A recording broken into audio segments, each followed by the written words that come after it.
a water spirit emanzini kunabanikazi. Okay. Yes, that's when idlozi leli lamanzi, not ugogo wami not umkhulu wami, but the water serpent yele yakhuluma kimi ukuthi I've been waiting for you, welcome. So ngangena lapha emanzini ngiyi-1 angazi nokuthi ngiyenzani phela ngingahamba nalamanzi. So ngithe mangiphuma lapha yami umoya wami uvulekile mase ngiprofita from emanzini manyogibela itaxi mase ngibiza wonke umuntu. Hello, was umama wakho ushonile uthi I didn't know ukuthi ngimedium mina ngithi ngiyaprofita kanti ngumlamleli mina self. Yes, so mina ithathe one day ukuthi umoya wami uvuleka ngithathanga isikhathi ukuthi ngihleli uma 6 no one day kuphela, just that azange ngibe nomuntu ozongiguide ukuthi nana sebenza ngabantu so right mekangekho mara still ubufebe nyaye ebufebeni ngilokhu ngiprofita kunjalo angisho phela ngazi mina ukuthi kumele ngisebenza ngabantu. Yes, mina mengikhona ukuthi Monday until Friday ngiyemanzini, Saturday ngiyemanzini late ziyakhala ngiyophuza utshwala mangifika etshwaleni ngiprofita abantu etshwaleni.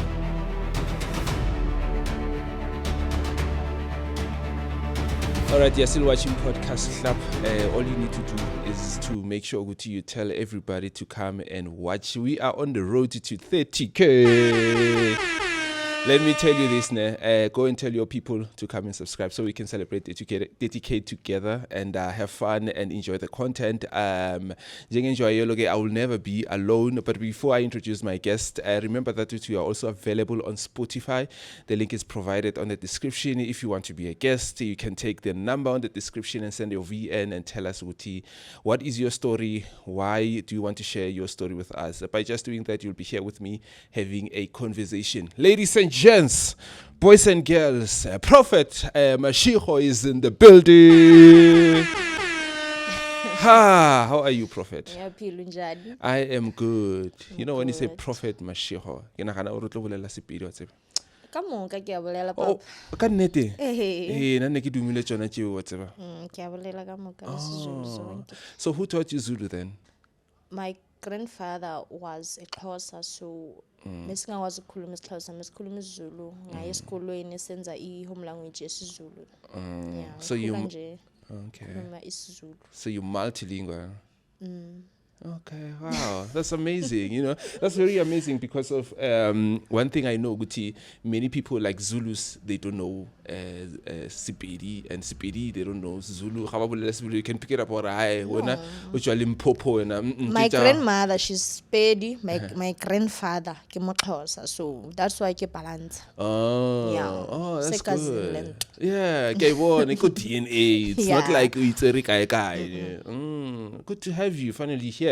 Yeah, and welcome to the show, eh? Thank you so much. Yeah, tell us where you from. Where are you from? Like, how did you grow up? Well, my name is Mashego. I grew up from Alexander, Nase Davidton. Reason because my parents baile bahlukana ngisasemncane between age 6. So me bancedisana ukungikhulisa. Ngihlala Alex, ngihlala Davidton. Then manje njengoba ngimdala kanje sengihlala eBegersfort.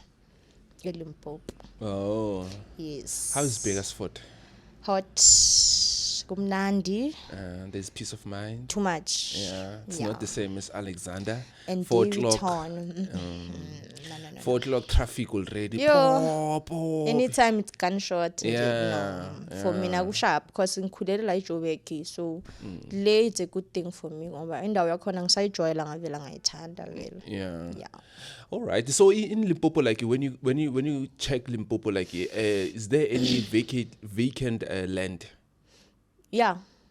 There is. Yeah, there is. There is. Yeah, depend. Ngisho if ungwana mobu bakhona go gofa cause ukhulele lapha. Then if you are not from there, then mele uthenge. Yeah. How was your childhood in Alexander? Ngikhula ngumntana ama parents ahlukene. Uthando melikhona, truly speaking, ngilibona from both parents. Into eqalile nje ekungidisturb it's when I became a teenager. Around 14 mina poverty stage sami siqale ngina 14. Sengiqala ukugijima nabafana ngisalala endlini ngisunderstand, that's where it's all started. 14 years. Ngikhule ngistud nje ngumntana omfana. But 14 telling it's you. not really a bad age. Is it a bad age? It is a bad age for umntana wentombazana o-acta njengomfana. You're an early bloomer, No. So what were you doing at 14? Lesikhathi ngina 14 years, mengistowed nje. Overdose. Angalonke umntana ostowed, but mina meng too much. Mengiphathisa umama inhloko, and that time she was a single parent. You understand? Nini ngiyabhanka isikolo for no reason. Nini sengicala ukujola, angisamameli. Yangakushaya mama.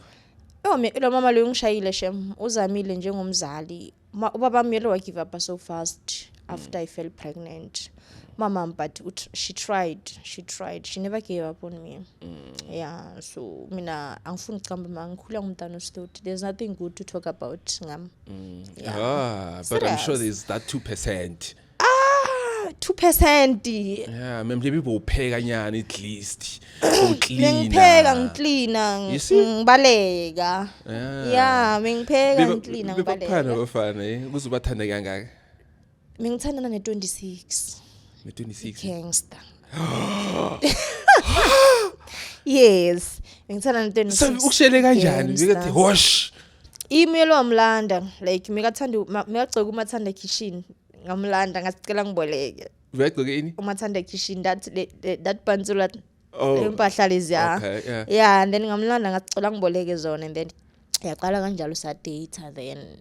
Hayi wena adolescent was very strange, eh? Yo, Vongana baphansi mara vongana dluzi elifebayo or something. likhona hayi lelo lifebayo but elinenkani Yeah, ngoba mengifoster ngibona la nyasha like mina wonke ama relationship wami mengituntshwa mengihlala nginamabhulu ayi nje Oh. ngihlala abusive relationship ngoba menginenkani. Oh. Yes. Also the guys who bebangakwazi ukubekezelela. Bebangakwazi ukungibekezelela noma bafuna ukubekezelela mebathi ngine anger noma ngingana anger mhlambe mokuyidlozi mhlambe umkhulu wami angafuni nje lezi zinto lezi ngine demon kahle. Okay. Yeah. I'm sorry.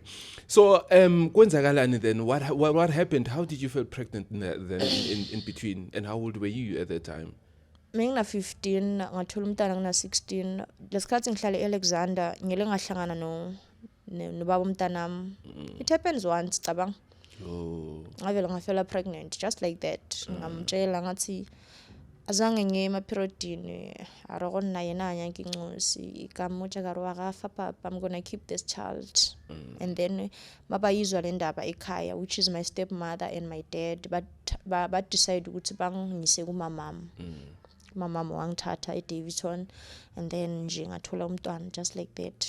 Baba umntwana was never there even today. It's been 11 years.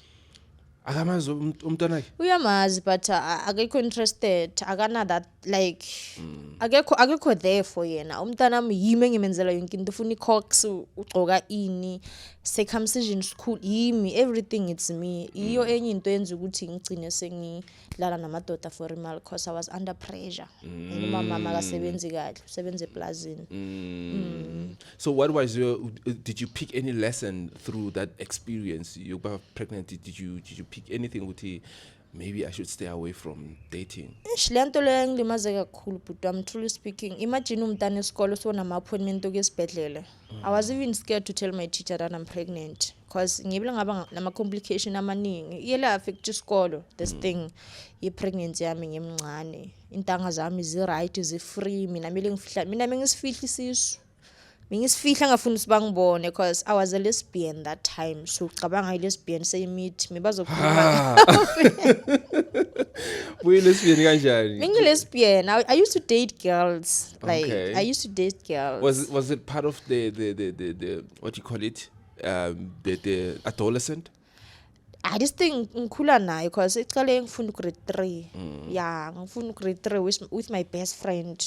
I had feelings at that age mara, you know, but mengi avoid ngidlala idisc namajita kanti Oh, now I see. fika umfana yabo. What that's why ngithi this thing yokuthi ngibe nomntana yenzeke kayi1. I fell pregnant once and it was not night. Mokuyinto ya 30 seconds ngaba pregnant. yachaya nje kanjalo. Yes. Yo, one row move. Yes. Yo, Uyabo? yeah. Se kuvele kwaba njalo umntana nami nje igugu lami that child. It's something big to me. Nkosi yami kwethana yazi ukuthi Akusumntana mistake. Hayi, akusumntana mistake. Mokuhleliwe vele ukuthi like abe khona emhlabeni. Yeah. So how did you find yourself in that situation you just mentioned now you would end up moving or changing man because of money? That situation iqale any other reason ne ukuthi like you find I'm a single parent and ngimncane. Mama also uyi single parent and sirentile si4 sihlala emkhukhwini sirentile and akasebenzi kahle. And then I met abangani laba abakuleyo mpilo, you understand, and then safakana to that life. Truly speaking, sifakene as friends. Akekho umunye obamba umunye ngesibhamu. We just did it sonke. Sele ngasaba naleyo idea ukuthi hayi man, hayi mina umfana mina nyekalale nami mahala. Never. Umntana ufuna ipampers, ufuna ibisi. That time ibisi melidura. Impahla ze-Christmas what and then saqala that life. And umntana mekana 6 months for 10 years. Mntanami nje uyakhula nje ukhulisa ukuthi angisebenzi because umsebenzi awukho and at the same time ngilengayekela isikolo because I was suspended from school. Bangisuspenda, that's when I decided to say man, let me take this life. And then But suspended due to what? Because of your pregnancy? Mengstoked. Oh, bostowed. Ngatsho nje phone. Ngisakhumbula ngathi bayile bazithola ngaphandle use wasithatha wasise office lakhe mesothi la ngamukubanda mokuJune kuyabanda eclassini thina nesibhanka yabo saya office lakhe masifika office lakhe umunye umfana wavula lo car wabona ama phone mina ngathatha le dura kakhulu and then bona bangibetray ake basho ukuthi mina I took the phone blah blah blah yabona mabathi baya checka ku system bayangibiza office principal masifika office principal uthi mufunda last year only to find out last time ngithola umntwana mengingayi esikoleni the whole year ngamtshela ngathi ngifunda esikoleni esiso wangichecka ku system wathola ukuthi angikho nginamanga ngene ka grade 10 ngembobo and mengude because I was very intelligent ama teachers me wangithanda so ngimoshelele indaba iphone but wena uyiscam sicela ukuthi uhambe angixosha vele because of that nami ngabona ukuthi le uhlala lokushina nyengekhone and abangani bami nabo bayekelile isikolo saqala sa groove. That's when we went sathandana nama Nigerian Congo abantu bangaphandle basidiza sabona ukuthi na impilo la. How was that life? And how it started, like you, which tribe, which one ukuthi they started approaching you at bona ukuthi lakune dollar la. Ile yaqala that time siya eKempton Park nabangani bami. It was our first time siya eKempton Park. Sahlangana nabanye Malawians. Yeah, sahlangana those Malawians and then they were truck drivers. Malawians in Malawi. Abantu base Malawi. Oh, okay. Yeah, sathandana nabo basidiza basithengile impahla nathi saba free naba basibuza ukuthi ani esikolweni bathulile and sina 17 saphila nje leyo mpilo leyo until sijwayela itown. It was eKempton Park. Sajwayela indawo vele sajwayela indawo siya groove manje nama Nigeria samba uMidrand samba uSantin samba zonke le ndawo lezi at that age 17.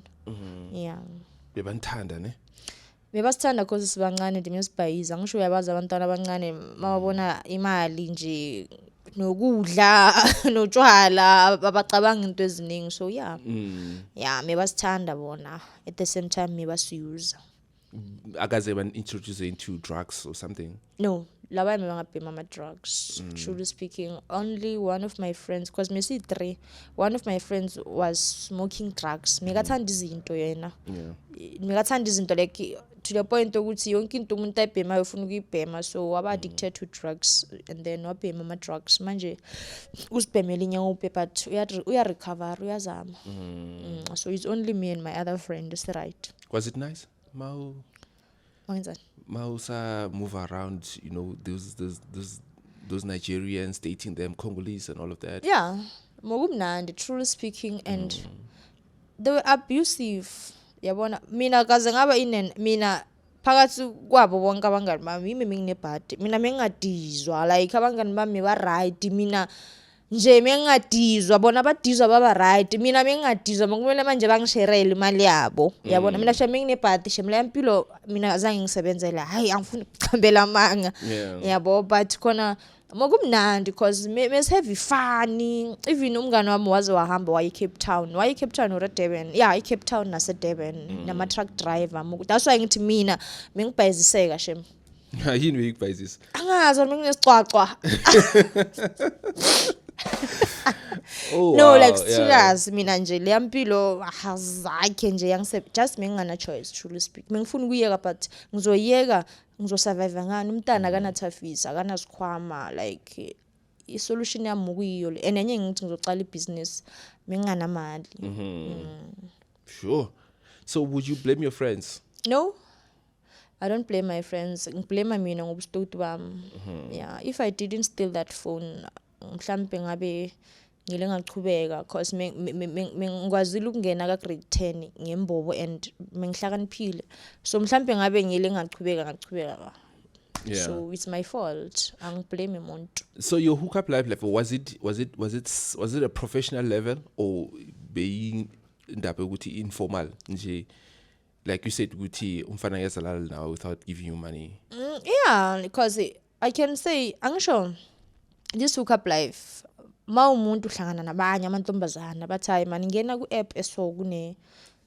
kunama big guy so mokuyi professional level ngayibeka kanjani asitshele ngale sifuna ukwazi ngale isifana kanjani leyo app it's an app i-app ifana ne-app yama LGBT you understand siyazi sonke ukuthi masela kule group chat le sonke siyadayisa you understand but asijampisi because there's a difference between uMakhosha nesifebe because uMakhosha uyadayisa anyeke ulale naye unganamali and then isifebe umuntu ohamba lala nawo wonke umfana for no reason ekazi wonke umuntu makamfuna uyamfuna akancincana kanandaba you understand so mina I was in a prostitution life mara in a private way mengami estradini or ngiya e-strip club or ngibe i-stripper yabona mengiku social yabona hi hey how are you I'm fine can you visit me yes I can how much can you give me and then angitshela okay let me just ngikubolthele uze and then I go there mengikhona ukuhamba ebusuku but wami ngo12 umuntu okhona ngingamazi athi woze midrand uzongibolthela angikhoshona ukuthi ngiyomthola yazini that life is a risk life yama hookup is a risk nje uyenza ngoba awuna choice usukela uye midrand ngobusuku ngo12 ngilele siya textana and then at was and then I go angimazi I never met the person before angazi nokuthi uzongibulala or kanjani but fortunately mekungisebenzela also masiya eklabini mesazi ukuthi sohlangana no guy imagine siyasuka sibahle sonke sinemali yotshwala siya eklabini siyazi maseklabini so hamba nemuntu wesilisa but we don't know the person mesiphila leyo mpilo leyo vele Mawuye midrand let's say for instance awuzibuza ukuthi what if he's a real killer what if I'm going to be a next victim inkinga yami iyo lento le mina I'm very brave from a very young age hence I say mengisitoti kusuka ngisasemncane anginalo uvalo yazi no nabangani bami bazi ukuthi loma kakhona si safe mina I was very brave namanje I was very brave yimi nje menye iboss eskimini so mina umuntu nangaba akufuna ukukunikeza imali how do you mina mengiyiphula iTV angihleka angishophela la angizela ngizodlala la ngifuna imali yami I remember nginelinye Nigerian kwenye i-guest house How ekseni umuntu mela nginike imali yami ungitshela istory ngathi don't tell me that ngifuna imali yami I want my money ngaphula iTV ye-guest house wanginika yes so into esihlangabezana nazo lezo yizo zona lezo esihlangabezana nazo in that life cause anyeke uthi ugrabile lo muntu lo ungena naye i-guest house kahle like ayizwakali so mele wenze in action So ke mawenza ama action ajengalayo kulazwa khona ukuthi no. Ilazwa khona ukuthi lo muntu lo serious. Yes. Mara ngithe ngezwe bathi bafuna ukubhadala laba ama Nigerians. I don't know now. Lesikhathi manje I don't want to lie. Manje abasana mali. Yeah. Back then they used to have money. They used to have money. Yo, back then they used to have money. Yeah. Manje akusana mali nje. Is it true that these African guys are very packed? Yeah.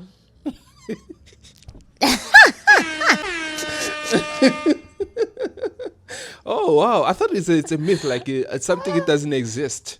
No, but for me now, as ngiphila le yampilo, mina ngibona ngathi everyone akunakuthi umhlobo bani. Yeah, for me now, like it has nothing to do with your tribe. Yeah. It has nothing to do with your tribe, truly speaking. Yeah. Would you go back to that life? Never. What are your biggest lessons? Yo, my biggest lesson is that I almost died. I was almost kidnapped. That life is dangerous. It's either you die, you get sick, or you get arrested. You understand? Liampilo akusimpilo ngifiselana noma umuphi umntwana uthi aphile ngemali yamagutsumela. Like I don't prefer this life for any girl child nje. Akusimpilo lo ya. Liampilo ibhlungu. Imagine ulala nobaba omdala for imali and uyayidinga. You understand? Shuthi uyasola mara ikinto ozoyenza. You don't want to do this but you are doing it. Ibhlungu liampilo ya traumatizana. Just that mina I'm brave. Nje ngivele ngayidelete ngayikhipha but ngasitshela ukuthi ngiyofundisa abanye ukuthi don't. I've been there. Ningayi lapha kule yampilo girls. So ngilena into eziningi ukuthi mele ube brave. Mele ukuthi umuntu wentombazana usisebenze udla imali yakho because ukuthi uzodla imali yamagutsumela nje uzosafara kahle kahle le nto efana ne rape and there was rape isayo. Yeah. You said you nearly got killed. What happened? I remember this day ngisetlapini mengibheme iganja and then angibhemi mama. Ubheme iganja that day. So mangibheme le ganja le this guy wang approacha and then ngahamba naye umngani wami lo muntu uyamazi akakhulumi niki so hamba kahle friend. That's when ngahamba na this guy mangihamba na this guy saye flatini lakhe akafuna ungena eflatini uthi umfazi wakhe ulaphaya but ngimkhaphe osayo deliver enye package. Ngidizi ngidakwele nsango engayazi ukuthi ngithathephi kwasamina masihamba ngiyezwa manje ukuthi lo muntu osemuva ugibelile ukhuluma isilungu and kukhulunywa ngami la kuyanegotiate ngegama lami yabo hayi ngavela ngavula umnyango ngabaleka wathi where are you going ngathi you want to sell me? No. Angigijimisa ngangena egarage ngafuna nokungishaya. Fortunately ngise garage ngisafe. So ngafuna ukungisengisa. Then kusasa khona ngatshela umngane wami ngathi man le muntu lo yelo wenza sona so uthi mina ngiyamazi lo une strip club ngisaba ukukutshela. Imagine. So yena uthulile ngikasaba ukungitshela kube ngifile. Hey.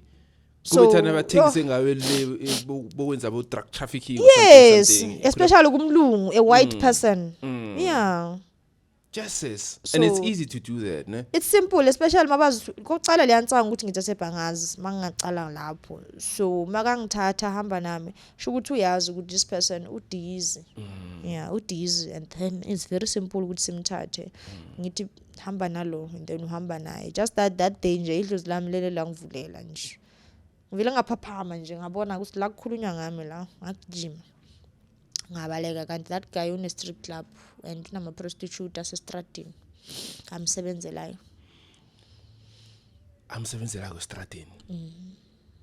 That guy turned lamantombazana ukuthi basebenzele yena. Angisho ukuthi mawubhema ama drugs ne you can do anything for wona lama drugs. Awusana ndaba nemali. So this person ubanikeza ama drugs. Oh. Yeah, ubanikeza ama drugs nendawo yokuhlala. So ukusho ukuthi bekufeed ama drugs until ube addicted. Yes, until ube addicted. Yeah, that's how umngani wami naye ungene kanjalo umngani wami. Ngathana ne guy ukuthi uthengisa ama drugs and then naye wabhema until abhema inyawupe. Yeah. Yeah. So how did you got kidnapped then? They got kidnapped. Just like that.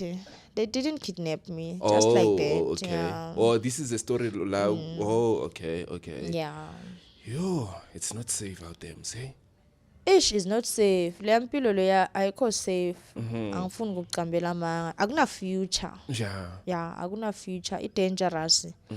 Akuna future and impilo ekhona these days la South Africa vele ukuthi mina ngifuna indoda enemali.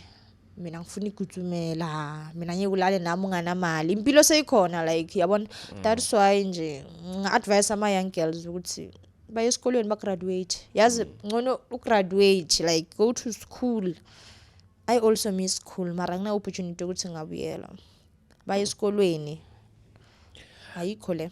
My question is ngifuna ukubuza ngana sindo ne like yokuthi we are mentioning right now ngamakutsumela ukuthi abantu these days is we culture ukuthi you must get umuntu njani njani and all of that. So my thing is, do you think women are lazy at some point, or is because of situation that they are facing day by day ukuthi bagcine sebazifaka kumakutsumela? Both. Yeah. Sometimes a situation, sometimes yibo ngokutswafa. You understand? Easy cash. Sometimes abazali. Yeah, abazali banokuthi hey akunamshibo la uhleli. Even though umntana aqedile isikole but they will still say akunamshibo akasebenzi, so uthola ukuthi umntana udate someone bakuthethisa hayi lo muntu wakhe akanamali ucabanga ukuthi uzokukhipha la kule nhlupheko uba yipressure seka date umuntu onemali because of ufuna ukuthi mama yakhe amthande. Sometimes ukuthi udate amagutsumela is because of you are lazy to think. Lazy like amantombazana are lazy afuna ukuyenzelwa abafana abafuna ukuzenzela. They are selling their beauty ngemuhle mina I'm very much expensive mara wena self awukhona ukuzi afford. Yabona, so they are selling their beauty. Yeah, thula amagutsumela lawa. Yabona, sometimes the situation yokuthi uyabona ukuthi la endlini akunakudla akunabazali and yimele ngisa abantwana basekhaya esikolweni and la endlini umama kasebenzi 1 and 1 uhlangana nendoda ekunikeza imali at the first time awuyazi imali and then uyayijwayela lento leyo ukuthi sho ukuthi mangathana nalomuntu lo angasikhipha la kulesimo sala ekhaya and then akunakekela. Yabona, sometimes it depends. Abanye there's a valid reason abanye bayenza nje for fun nje because bahle. Yeah, angisho bahle, they are beautiful, so they'll say no, mina I'm too expensive. Ikutsumela mele ning afford. Wababiza uthi makutsumela no? Bathi amakutsumela. Oh, okay. That's a new name. Yes, and la makutsumela one at least ayaphanda ukuthi asebenza azokhona ukuthola ile queen. Yeah, aya at least bona bayenza something. Then ile queen zona they just bahleli nje bameli imali yamakutsumela. Slay queen life is very much expensive putwami. At least mawusebenze konini and then uyenza lezi zinto zakho kungcono. Mawudependela vele emadodeni yo. Kunzima, I don't want to lie. Who are abantu laba bathenga lapho kule app obukhuluma ngayo before? Babantu abanjani? Abantu abadala abelungu abashadile the market. Yeah, good mix. Yeah, good mix. Good mix lapha kule app, I forget the name of it. Good mix abantu abadala, abantu amakhehla, abafana, abanye phela yazi kunamagutsumela abanemali they just want to spend it. Nje like not ukuthi manje bayayidinga lento yakho, just bafuna ukuspenda nje. They want to spend on you. Yeah. So good mix. Yabo. Abanye bathenga ba rent service because of bafuna cuddling or sometimes abanye bakhendlile, truly speaking. Nabanye bakhendlile ulala nomuntu angakwenzi next athi ngimassage because there was this guy sele sa massage nomngani wami missing yakhe misi 3 umkhulu is a big guy usidudla kanjani wathi simassage and wasinegotiate nice cash say negotiator even before siya kwakhe rich ovela wathi simassage yena udinga massage some massage salala nje ekuseni wasinikeza imali wasisa sadla nokudla and then wasikhapha just like that. So uzothini yona le uthena uthanda ukumassajiwa akafuni into eziningi yena thena uthanda ukumassajiwa and akafuna nokucabuzwa just simassage lo mzimba wakho omkhulu phela nje.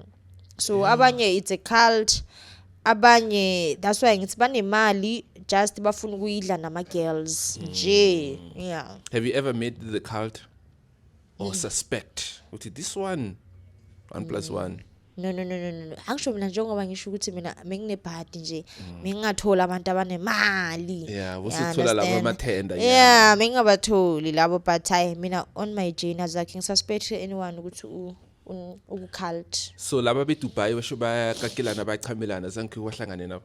Nope. Bakaze. That's good. Hey. No, bakaze. I can imagine the trauma. Ay no. Yeah, ne. Akaze I-trauma ne akaze ngaba nayo through this thing. Akaze just mangihleli ngiwani. Yazi impilo leya yobuhukapho butwami awucabanga nix, awucabanga umsebenzi, awucabangi nix. Uyacabanga ukuthi Thursday, Friday, Saturday, Sunday you are going out. Thursday, Friday, Saturday, Sunday 4 different men. Into ecabangayo leyo. You don't think about anything. So lento le ya traumatize leyo. Eish. Noma ungafuni ukubona ufuni ngeklabini mara you don't have money. Eish. You have to go. Uyakhwehlela uyagula like you have to go. Isponsor yakho ngisho. Isponsor. But I can just think of it like imagine different takes like all the day all the time. Yes. Imagine. Yeah, that's something else. Ibhlungu blind. How did you discover your spiritual gift? Manje 2023. Yeah, mangikhula mina ngihluphi. Ngingahluphi. No, nasesikolweni wakungana nix, there was nothing engihluphayo. What was going on in 2023? 2023 ngile ngabizwa eBakersford. One of a family member yathi ngize emsebenzini, yabo. Ngiyekele lempilo le. Ngaya vele nami usebenza ilo Orange Factory, iplaza lama orange. And then ngithe mangisebenza lapha ya. Every day nginight shift mengivuka umoya. Yeah. Yabona every day and lento mase ngiqala ukunyanyisa. And then umunye mama lapha emsebenzini wathi no, hambo checka man, wena uzobona into zethu la. Shudle mamelo wangilanda straight wathi. Into zawo. Yeah, una 50 something la mama wathi hamba uye emuntwini ngoba uzobona into zethu la. Ngathi hey alright akunankinga. Ngahamba ngaye emuntwini ekhaya bebangibelieve that family member bengangibelieve umama wami angangibelieve ngiyi1 angazi ukwenzakalani mina lezi zinto lezi angizifuni vele yabo so lento ukuthi ngivuka idlozi emsebenzini every night shift mayiyenzeke every day and mengisengisaba nokuya emsebenzini abanye bathi bayangithakatha what and then ngaye emuntwini mangifike emuntwini wase John wangitshela ukuthi wena you are spiritual gifted kumele usebenze ngabantu ofane nami ngathi mina hlolela lo never angeke not wena sofana nawe uzohlala la ngathi angeke mina ngifuna igudzumelele nemali lingishade lingihlalise ku mansion le angeke ngikhonde and then umamkhulu wami wathi man azikhona umuntu ubaba 2 rand hamba kuye maybe lo yakho ukugile akasaboni yabo ngiye kulo baba loyo abadala 2 rand and tell you what ngiyele ngahlala 10 months ngayima periodini mina because of idlozi total mangisibhedlele batha kuna next because of idlozi ngahlala 10 months no period nix and everywhere I go bangitshela ngala ma period but apha ama period wakho ngithi angazi bathi idlozi likuvalile phethela moya yabo so mangiya kulo baba lo yange 2 rand SA John naye wangitshela ngama period ukuthi akuphi ngathi hayi mina ngina 10 months ngingaya ama period bathi kimoya phethela moya utlobereka ka batho ngathi hayi kanti yini lokuphethela like ke go letse Joburg ke go phethela ke tseburekeng ba re lokishetsa badimo ba reno so that o tlo gona gore o be right wa kere a wa tshwanela o bereka wena le kgowa tshwantse o bereke ka setšhaba ya bona ai alright ke go kwele ya bona banginikeza indayelo and then ngathangeke ithinge komunye mina one thing about me angithandi ukuhlola and angithandi izinto lezi yabo and then ngaya komunye umama naye umprofeti so kuloya mama loya I difference is that ngele idlozi lele lasikhulumela idlozi lele lasikhulumela ukuthi mina ngumuntu oso lo mntana makathenge into esona so isiphika nanani aye endaweni esona so into zakhe zizovuleka ngisikhulumela not ukuthi lokho komeka ngiprofita wangitshela ukuthi ukwile kare aritamo pheta azange athoza ngikunceda shem uthe hambo yenza and then ngazithenga lezi zinto lezo ke nakhona ukuthi ngizithenge bhuti wami menginganamali. I had to do shoplifting for ukuthungisa amajazi. Idlozi lithi mntanami uyaya lapha kuleya shop uyotshontsha. I have a very slim dlozi. Slim one that one. Okay. Yeah, ngahlala ngathi number 1 idlozi alifuni ukuthi ulalane. Number 1 alifuni ukuthi ulalane. So I had no choice. Yazini 1+1 lama voice ayangitshela athi yazini shoplifting. Ngoba nami nginesibindi. Uzama voice like. Yes, ama voice angitshela athi yenza shoplifting asifuni ukuthi ulalane la because you have to be clean mawuzo yemfuleni. Ngathi alright akunankinga. Shaya shoplifting shaya shop. Mina ngikho shaya impahla zama 3.5 ngisithengisela ba order abantu but for ukuthi ngithenga amajazi ngithenge neyiphika ngithenge namabhayi mina. Mama anye kanceda ngisho kangibelieve ukuthi ngiyahlanya. Yes. Kanti uzeba njani wena buzi shoplifter njani? Ndoda. Bengifunyetha. Ngigcoka itight ngithi va ngifaka iskate desk. Shuthi isecurity noma lifuna ukungisearcha nekhona enye into distract. Yeah, ngike ngangena ephepho. Mangena ephepho lenye security lathi uthi ngikusearch. La ngisearch la le mpahla uzithathela ngathi angizithathanga la athi uzithathela mara ngiyakeka. Cabanga. Just like that. Just like that. Ubanjiwe muswela. Yo. Wavela wathi ngiyemara ngiyakeka ngahamba like ama security mangakhona ukungisearcha like mengisinda menginesithunzi. Yeah, menginesithunzi mengena shop to shop. I security liyangibona umuntu uqombile la esiketini mara ukuthi angisearch khona into engathi yamchase. Uyabona ukuthi le like silly carefully. Yes, uyabona le akusi carefully. Why lichekamile? Why ngafani naleli? Yo. So I did that. Yo, idlozi lami mina shame it was there for me. Ngayenza leyo mali ngathungisa everything iphika ngathenga lezo impepha bazifunayo and then ngahamba ngaya kule ndawo bathengiye kuyo. Fortunately mina ngemanzini kayi1 and then angisho mengisela impopho and then ngabuya the site mangenza lezi zinto lezi ngayekela umsebenzi obvious. So mangiya lapha emanzini mina ngithe mangena emanzini ibhuti wami enye into me strange ngami ukuthi mangiphahla why ngiziphendula. Oh. Yeah, like ngiyaphahla gogo nabomkhulu nazi into zenu emtheni yazifuna and then ivoice yami iyachinja futhi iyaziphendula. Ngiyabonga mntwanami siyabonga kakhulu sebenzile. Skiphani la ama demon like nami ngithuka mara ngoba mina yimi Thomas ngifuna ukubona if idemon leli ngifuna ukulibona. Menginokuhlala nami ngithi what if ngedemon man uyabona. So mengizirespond and then ngibabuza so gogo nyenze njani ngilayite le khandlela leli ngilibeke la bathi so mengilayita le khandlela ngibeka isnafe niyasifuna bathi yebo nyenze ngilayite and then ngibabuza ukuthi manje ngenze njani ngiyemanzini bathi yatsamaya metsing ngene emanzini manje mangifika emanzini ngenza njani hayi yenza so mangifika vele ngavuka idlozi vele and then that's when I knew ukuthi I can connect nomnikazi wamanzi wakhuluma kimi. Umnikazi wamanzi. Yes. Ubani umnikazi wamanzi? Water spirit emanzini kunabanikazi. Okay. Yes, that's when idlozi leli lamanzi not ugokwami not umkhulu wami but the water serpent. Yele yakhuluma kimi ukuthi I've been waiting for you, welcome. So ngangena lapha emanzini ngiyi1 angazi nokuthi ngiyenzani phela ngingahamba nalamanzi. So ngithe mangiphuma lapha yami umoya wami uvulekile mase ngiprofita from emanzini manyogibela taxi mase ngibiza wonke umuntu. Hello, was mama yakho ushonile uthi I didn't know ukuthi ngimedium mina ngithi ngiyaprofita kanti ngumlamleli mina self.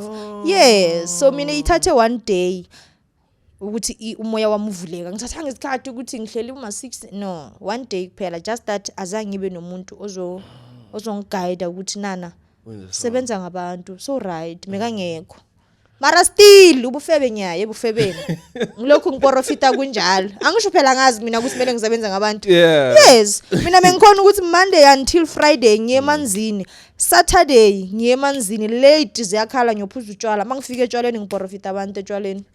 Yes. Oyilaba wena masetshwaleni ukuthi wena uphindile wathathi underpenny yakho that's why une problem ekanje. Yes. Noma ngithi ngiya avoid lento le mengingakhoni so mina kimi strange ukuthi why kukhuluma umuntu oshonile why lento ithi mina ngubani why mina ngingamprofit lo muntu ngimtshela indaba zakhe why lento isikhulumela yabo.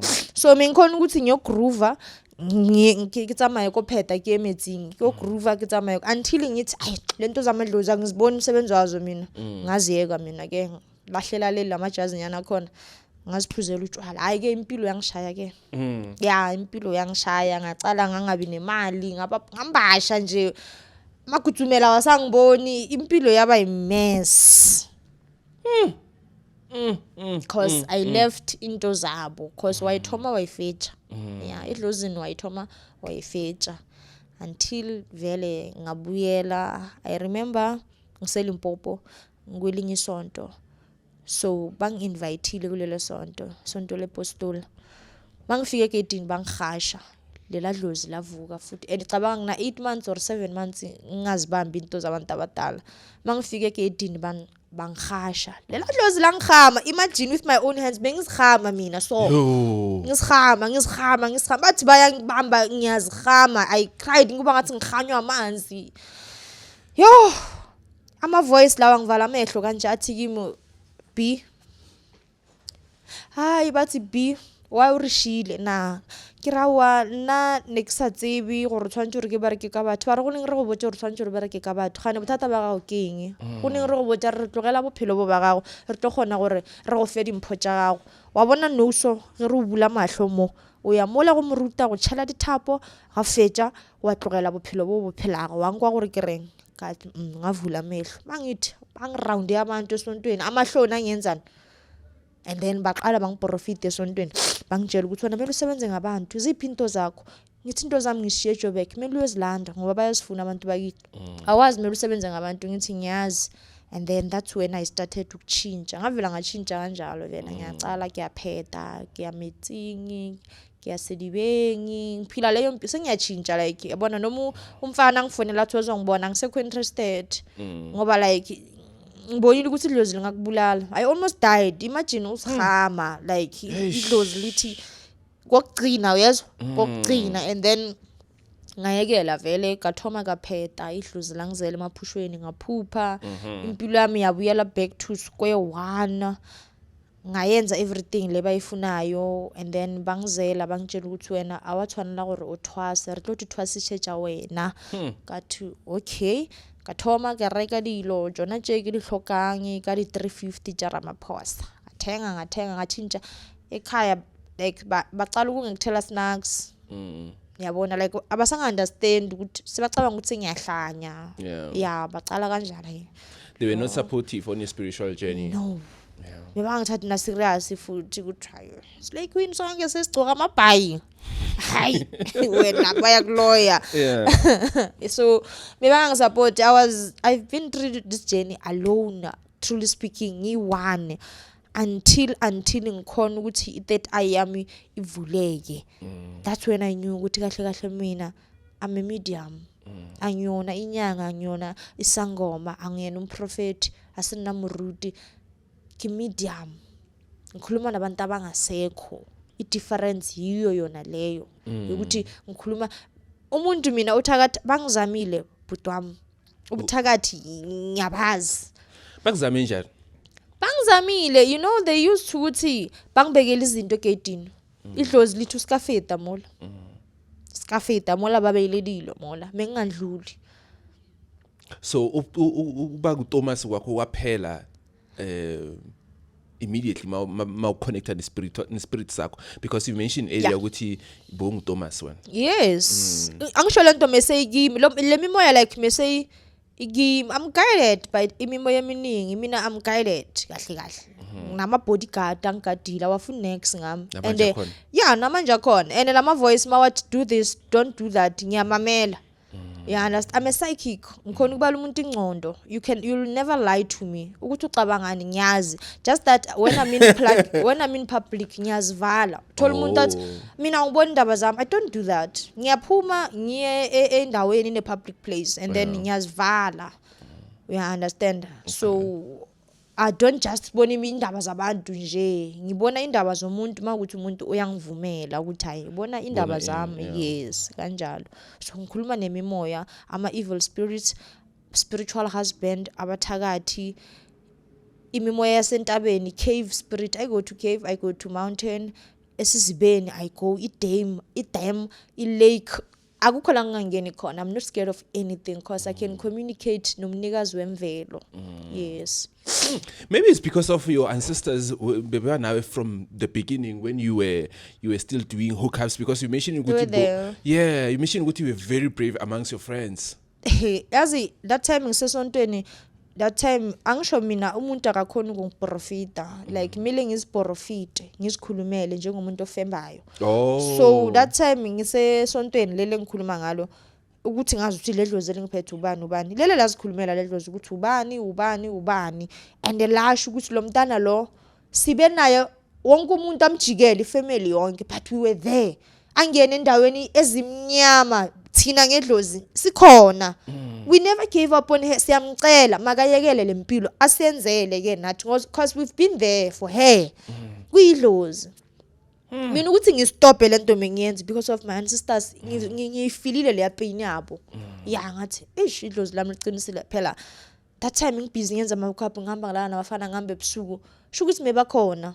So why mina nami ngingabayenzeli le favor yokuthi ngibaphahlele ngibayenzele ini, and then ngastopa kanjalo. Yeah, they were there. How is your relationship now with your ancestors? They are very jealous. Ngisona nabo. Yeah. I-relationship yami namadlozi ami like abafuna next ngami. They take care of me. Abantu abaningi siyazine bathi nginenyoka. Abantu abaningi bathi nginenyoka cause ngiyele ngacoshwa ekhaya because of this gift. Bathi kimi ngihambe ngiyahlanya I'm a scam. Akekho umuntu ongathwasanga angavela anceda abantu. Akunamprofeti wena you are crazy. Hamba la. Tell you what, ngahamba ngingazi nokuthi ngiyapi, anginambedo, anginanix. Ngachasha even leyo yangisa kwamanye ama room, ngafika ngahlala khona. Ngilala esponjini. Nginceda abantu ngama online consultation. Ngithe mangifika lapha kulela room, le spirit zami zangitshela zathi uzoba grand.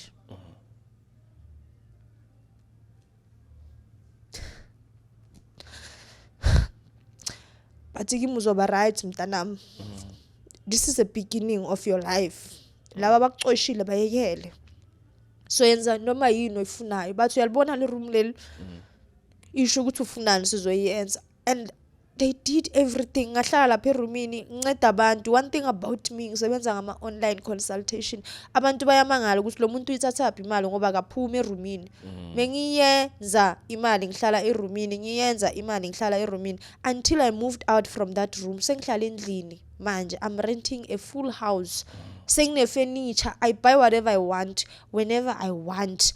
And bayangilinga abangilingayo. Abathakathi abangilingayo. That's why, because they want to see ukuthi ngisebenza ngani. You understand? They want to see ukuthi ngisebenza ngani. Mina abantu bamabazi physical bazo consult baza efonini and abalethwa yimi balethwa uNkulunkulu ukuthi ngimina ngibancede. So they forgot what I've went through. Ukuthi ngixoshiwe. Akekho umuntu olangithatha, even my own mom ngangangithatha serious. I was alone kule gift yami mina. Ngimamela le voice ithi lento unayo, you are gifted, you are gifted, you are gifted, you are gifted. Ngimamela until ngi-understand ukuthi kahle kahle mina anginadlozi, nginemimoya. So the mimoya, is it from your mother's side or from your father's side? That's the difference, because kunabantwana abazalwe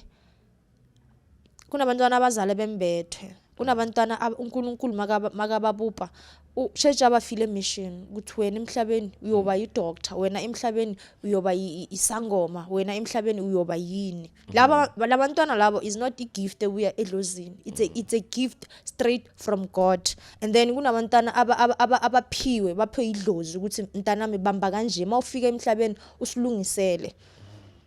Or mawufika emhlabeni ulungise into zakho ezikhona ukuthi like abantu abanedlozi ne is dimphoja bona ditwa from mudimu udifa badimu bafa wena. That is why wena ezingwana badimu go nyaka mmereko tshwantse re phahle.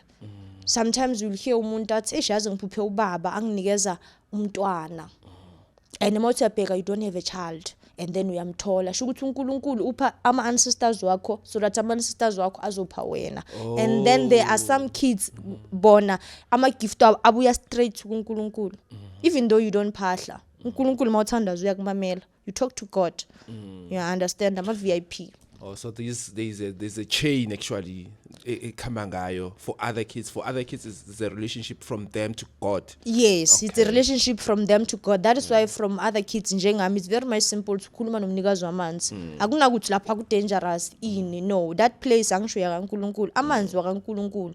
You understand? Even though I don't phahla, it's fine. Even though I'm on my period, ngiyangena emanzini, angeni ngomthetho.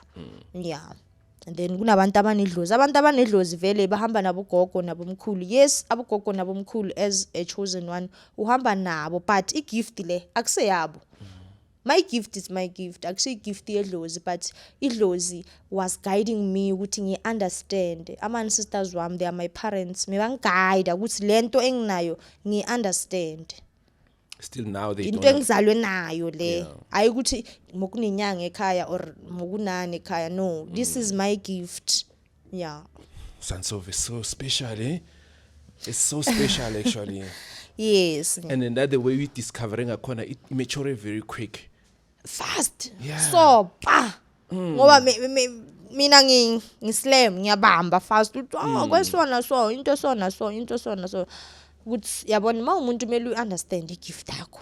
Ibhlungu eyedlozi because eyedlozi bazothi uthwase ini kushoda ini uthwase ini ushoda ini. Yabona, so mina zange ngihlupheke. What do you sense here? Next. You don't sense anything? Oh.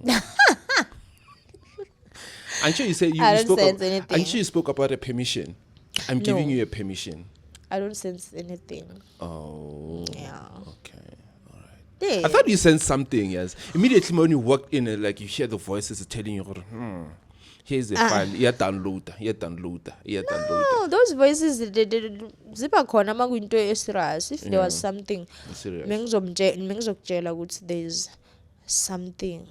So normally these voices, they come if there is something ekubonishako or something bad that is about to happen, or it's something good. Like let's say maybe you see someone's future, like yeah, when you have a bright future, but the problem is that hey, uphuza kakhulu man. Why don't you just stay away from alcohol? Is it something like that or? No, lama voice lawa lay spirit engisebenzisana nazo. Zisebenza zinami anytime. Yeah, like can I eat this? No. Okay. Ngihambe kaso yeah, hamba so. Yeah, understand. So they are always with me. Lento ifana nabotikoloshi bakho. Okay. Yeah, they are guiding you. Anything that you are doing, they are there. They see everything. They see future, past, present, everything. They see. There's no need for me to it. There's no need for that. Yonke impendulo ila right now. Yeah. So bakhona abanye over prophetayo yes, and then you don't find anything. Yes, bakhona abantu as umlamuleli mina I love mediumship yami because ngithanda ukuthi idlozi lakho lisikhulumele inkinga zakho because is prophet sinamanga most of the time. Like is prophet you can tell someone ukuthi yazi why unganamali awunamali ngoba bayakuthakatha. But mina as a mediumship mangiconsult abantu likhona ukukhuluma idlozi, maybe it's your grandmother asho ukuthi umntana makananhlakanipho ukusebenzisa imali siyamnika but kumele abe ne-financial plan. Inkinga yakhe ukuthi imali iphele is because of umlamuleli lo muntu imali uyayimosha. You understand? So bakhona abantu mangiba-consulta ngithola ukuthi idlozi lakhe limfulathele because uhambe inyanga is different. Alisafuni vele limkwatela. Yeah. Oh, okay. Yabona? So khona abanye mangiba-connecta nedlozi lawo uthole ugogo romkhulu wakhe or mama wakhe athi lo mntana makahamba ayesiyoni. Makayesiyoni lo muntu lo ayeke ukuhamba inyanga ahamba yesiyoni mawuthi uyabheka loyo muntu vele uyayazi le ndaba leyo kumele ayesiyoni vele. And then that's when you'll say no prophet yazi mina mengithi ngiyobhabhadiswa this weekend, so you confirmed ukuthi kumele ngiyephi. Yeah. Oh, okay. All right. Yeah, ngaqhubeka. Yeah, so as a medium ngithanda ukuthi idlozi lakho angisho mina ama medium are different. Khona medium ukuthi mamela ispirit and then ikhuluma nawe. So mina I get possessed by the spirit. I get possessed by idlozi lakho. I get possessed by whatever. Mhlambe unesilwane siyazikhulumela in mina ngevoice yami sisho ukuthi no lo muntu lo ukuthi ngimloye is because of this and this ngithumele umuntu osona so. Yabona? So i-mediumship le yami i-very inzima cause ngena imimoya different. That is why ngine-limit ukuthi ngelanga ngisebenza abantu abangaka cause anye ngizongena imimoya and wonke lamadlozi wenu a-actor different, khona akwatile, khona adelelayo, khona a-down, khona emotionally, awafani lamadlozi. So yeah, umzimba wami uhlala ukhathele. I will never gain weight from this. So obviously i-limit yakho is how much kanje? 8. 8 a day. Yeah, a So day. 5 a day, how much have you done yet? How much have I done? Ngisebenza abantu abayi-8 per day. Okay, so since in the morning wenze ngaki this today? Namhlanje angisebenzanga, ngivalile ngisho. Oh, valile. Ngivalile until nge-23. Okay. Yeah. Bengifuna ungene wami, ngifuna ukubuza someone omdala wakithi. No. No, ngivalile. Uyovula nini? Uyovula nini? Nge-23. Nge-23? Angisho manje ngisayisa abantu emanzini. Oh, une-schedule kuhle. Yeah, ngine-schedule. So une-schedule okusabantu emanzini and then une-schedule. If I consult you, there are some people that you're not supposed to help. Uzidlozi lakhe lithi prophet umncane kakhulu anyeke umncede lo makahamba endaweni so. Yeah, understand. Kufanele kwenzekeni lapha? Khona amanye amadlozi wabo amakhosi. Abathintwa anyeke umgeze noma ungamgeza umntana abantu umdlela imali yakhe. You can't. I understand. Amakhosi. Yeah, from the royal. Njengami, I'm from the royal. I was not supposed ukuthi ngincede umuntu. So bakhona abanye bathi no prophet lo wami lo makazenzele, makahamba entabeni ayethenga into esona so ayenze sona so azenzele, athathe isikhathi sakhe asikajaka mphoye ito operator kancane atsamaya idiphororomu ayephi azenzele. There's no need for abayakhuluma abanye amadlozi bathi nina ndlela abantwana bethu imali. Yes, ayakhuluma abanye amadlozi. So most of people that I'm helping abantu aba confused ngegift yabo ukuthi kahle kahle ledlozi elingambethe eliphi lifunani. Okay, umkhulu wami washona asimazi ukuthi ukuphi, so umoya wakhe bafuna sithathe kanjani because umuntu oshonile mina yimi ngiconnecta nomuntu oshonile. It doesn't matter ukuthi washona kuphi kanjani, mara if ushonile uzoconnecta like masimbiza ngegama. If bamthebulile ngiyakhona ukumkhipha still. That's part of my job also. I go there in the darkness ngimkhiphe ngize naye and then asikhulumele for you to prove ukuthi this is my dad. Anye ngithi all right, mele kube na action unazi ukuthi ubaba lo, this is my dad. Wait, phela mase bamthebulile ne, lese ukhuluma through you ne, ukhuluma through me. Yes, makhuluma through you uyakwazi ukutshela indaba ukuthi ngubani nobani wangithubula kwenza 1 2 3 4 5 kimi. I limit that because iyacabanisa. Yeah, but izoba khona iclue. Izoba khona iclue, but I limit that. Akho right for mina ngele ngayilimita lento leyo ukuthi ngidescribe umuntu okuthakathayo ubani cousin yakho. I don't like that because nawe uyogcina so umthakatha. You understand? I rather give you into ukuthi wena uziprotect not ukuthi uphonse. Angisinyanga mina. Mina I'm a spiritualist. Ngcono wena uziprotect yena makaphonsa kuthola usafe, yabona. So even ledlozi lakho lizokunika iclue ukuthi ubani, but siphuma kuyo lo into ebalekile ukuthi ngiright angisathwetshulanga. Ngicela ukuthi nenze sona so ukuthi umoya wami uhlale khona ningasayi emathuneni because la ngitreasure khona. Abantu abaningi vele bayaloya ne. Wonke umuntu uyaloya and baloya umuntu bambonele ukuthi une bright future. Abaloya nanoma ubani. Umuntu bamloyayo umuntu one bright future bambonayo ukuthi uyabona lo. Nathi nje wami esiloku silala namadoda asazi mesiloyiwe sazi. Like serious. Yeah. Yes. Asazi phela yini yona le mengiyenza. Mara thanks God nje ukuthi yazi ngiphumile lapha ya. Like into enginotisile, there's a spirit of poverty. Bayakhona ukufaka i spirit of poverty. Lesa spirit lesa nizohlupheka impilweni nonke generation to generation. Because of kune spirit ifana nokuthi bayakwazi kuye emathuneni bayovusa umufi and then bamfaka kuwe. Wena usaphili impilo yakho. Sekuphila lento le shadow le. Wonke umuntu makubona uyakuzonda, mawufuna umsebenza utholi, mawuthi wenzana ayinto ile shadow le bayifakile take over ibody yakho. Yeah, iphila impilo yakho and then wena usayiphila impilo yakho so usemuva. Yes, until uthola umuntu osebenza ngazo lezi zinto lezi. That is why bathi spiritual husband azikhishwa nanoma ubani or spiritual wife sinabantu baso abazikhiphayo and then ubuye back to your life. Yes, this thing is spiritual husband and wife ne. I just don't understand it or how it operates. Like, is it ubthakathi or is something vele ezulazulako ifuna umuntu and then ihlangane nayo uyithole la uyithola khona, or you just sleep with the wrong people? Sometimes you sleep with the wrong people and like umuntu yenyangeni, let's say for instance uyemuntwini umuntu akunikeza izinto athi kumele uyolala nomuntu wentombazana ukuthi lesixoxwa siphume kuyo. Sifana nomuntu obulele bathi kumele ayolala nomuntu wesifazana akhiphe ini isinyama. So some izinto ezinye zama spiritual husband nama spiritual wife zenzeka because now uyazi mawulala nami uyongishiya nesixoxwa sakho.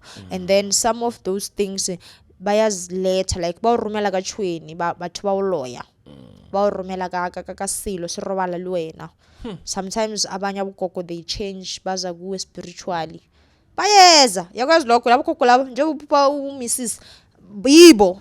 This thing we call it astral projection. It's when your soul leaves your body to another dimension. You cannot touch that person, but you can feel that there is someone here because of labathakat laba in astral projection barobala luena. And then when uzophatha yini is sleep paralysis. Uyalala mara ufuni. And then bayakulala balala nawe. Sometimes they just do it for fun. Sometimes they are just doing it because of the bayakuncanca. Yes, but spiritual husband is mission. Is either they're just doing it with bakuncanca spiritually ilakho yakho. The more you come out uspema is the more bathatha lezo inhlanhla zakho. Yes. So bayakuthumela this thing bayayithumela kuwe. Sometimes nje bakunika yona uhlale nayo. Ukuhamba nilala namantombazana baneyixwaxwa nabo and then they give it to you. Nabo bangazi. Eish, that's the problem. That's the problem. We can speak until we Jason. So now, where are you at now? Are you in a very good space? Yeah, now I'm in a very good space. No more one room. No. No, manje sengihleli kahle and njengoba bathi umuntu ngabantu is because of my fans. Yabona abantu abazayo kimi bazoconsult. Yibo labo ngibahlonipha kakhulu because they made me who I am today to discover a gift yami because abantu basefamilini bebangangibelieve but abantu bangaphandle bakhonela ukubona ukuthi lo mntana special lo. Uyabona, so I'm really grateful to ama fans wami nama patient wami ukuthi baze kimi. So but otherwise ngisharp, I've accepted ukuthi ngikhuluma nama ghost, ngikhuluma ne spirit and I don't need anyone to understand. Bayangijaja bangijajayo bathi ngine demon. It's fine. Mina liyangisebenzela idemon lami and angilandanga. At least mina lisizele kimi. I discovered my gift and there's no need for ukuthi bangi-understand ukuthi kanjani. No. Angifuni bangi-understand vele, it's fine. All right, so social media, yeah? Social media on TikTok, kena Prophet Mashego, the medium, and then Facebook angnayo. Ama number wam it's 063 60 74 335. No, 063 6074 335. Ama number wami call nawe WhatsApp yiwo lawo and then kunenye futhi ye WhatsApp it's 064 70 30 379. Yeah, yiwo ama number wami lawo. All right, Prophet. It was so amazing to have you on the show. Hey, I want this party a gift. Kiona in touring Kamatla because of you speak about a lot of things already. They just make me curious. Or I wanna know more. It's unfortunate to request. Neknyaka or reprove right on cameras. Rivone gift ya how or change the voice or change young. No, yeah, change. Don't on TikTok if I talk, I change my voice. It just changed. Voice saying dragon. There's nothing I can do. Can you hear yourself? Yeah. You can hear yourself. Yeah, one thing about me. Can you control it? Yes. No, I mean like the voice when now they are now speaking through you. Can you control it? I can. That's why I mean not the spirit one. So I understand. We are like this, like my twins. Yeah, we are. What do you dream of? I go to water. more often. I go to water, I help people in my dreams, like ikhlepisha batho ko metsing. And the spirit is also controlling me what to say and what not to say. So now sa o control o ska bolela se. Yeah, it controls me. There are some things that when I want to say, no, don't say it. Go na le Just mamete control- ko metsing. Ko metsing e gona memedi, e gona nora. There's different kind of animals there. Yeah. Have you witnessed mermaid? Spiritually, yes. Physically, no. Oh. Yeah, spiritually, yes. And I cannot describe or more gona le la kunento enkulu kunenkanyamba la kune python la bayakhendlile nje la kunqolile la abantwana abantu babagezwa lapha inhlanhla zabo ziyasala cause kunomuntu wenza ideal nalomnikazi wala emanzini so nake nale good and bad now I have both yeah now I have good and bad spirits. That is why I'm aligned. Yes, nyathakatha nyapolice. It is what it is. Is the mermaid? Is it the real mermaid that we see on the television? Does it look the same? It doesn't look the same. It's scary. Oh, the real one is scary. Yeah, it's scary. Like it's scary. As are you nice? Yachosha. Because now everyone said well lekgowa. No, wasimsara go. That thing I described like ke kalamang. You can't even describe what ke kalamang. That is why most of the time, but rena as spiritual kids we get rachoga. That's why they come in the vision of your grandmother. Hey, ngikupha umunye ugogo yaza aphume emanzini because they know ukuthi wena wachoga. So when uzothi ugogo wami is not your grandmother. It's a marine spirit. Just that they came in their form. They shapeshift. Yeah. Prophet Mashiko, thank you so much for coming to the show. Thank you so much for having We me. appreciate you and your gift. People can check you out on socials and have those consultations if they're in a dark zone. Yeah, I like this channel. Subscribe, share. Absolutely. I want to pull it when Yeah. they'll do it. Yeah. Me and you, we're gonna meet on the next one. Sharp.